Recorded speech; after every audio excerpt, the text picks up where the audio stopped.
Philippine Leroy-Beaulieu, Émilie in Paris, a été couple avec l'ex d'une première dame. La suite tant attendue des aventures d'Émilie in Paris est enfin sortie. Ce mercredi 21 décembre. Les fans ont pu se délecter des nouveaux épisodes de la série portée par la talentueuse Lily Collins et les autres comédiens du programme. Parmi eux, Philippine Leroy-Beaulieu, interprète de Sylvie Gratton, patronne française. Froide et hautaine de l'héroïne. C'est avec sa fille Taï que la belle actrice, également vue dans 10%, a assisté à la grande première parisienne au Théâtre des Champs-Élysées le 6 décembre dernier. Une fille née de la relation qu'elle a connue avec le metteur en scène Richard Béhan. Et il n'est pas le seul à avoir conquis le cœur de l'actrice. Bien avant de rencontrer le père de sa fille, Philippine Leroy-Beaulieu était en couple avec un homme bien connu dans le milieu du 7e art.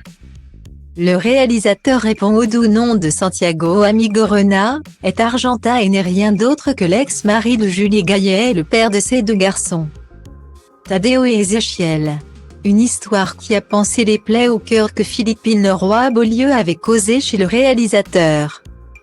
Style Diva place Holdé à 1 et à 1, 8 300 px, minimum et 250 px, at Media Screen End, minimum 8 990 px, div. À place Holdé à 1 et à 1, 8 620 px, minimum et 350 px, style. S'il a raflé le cœur de plusieurs comédiennes, Julie Gaillet donc mais aussi Juliette Binoche de 2006 à 2009. Santiago Amigorena est surtout tombé éperdument amoureux de Philippine Leroy-Beaulieu, avec qui la relation a duré 2 ans. 2 années de passion dévorante le concernant, conclue par une rupture brutale qui le fera plonger dans une dépression.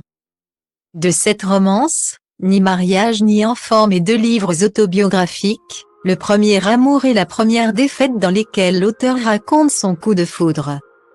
Le bon vieux temps avec Philippine Leroy-Beaulieu et la décision de la comédienne de le quitter en 1982. Le début de la fin pour Santiago Amigorena, le jeune homme de 19 ans reste seul dans son studio de 15 mètres carrés de l'île Saint-Louis, avec sa douleur océanique. Il va se noyer dedans. Il pleure, il écrit, il marche, il dort. Il recouvre les choses et les êtres de son malheur. Il survit grâce à un groupe d'amis, part à Naples et en Touraine, fait des phrases et des phrases sur sa passion en miettes. Détruit les couples croisés raconte le JDD à l'époque.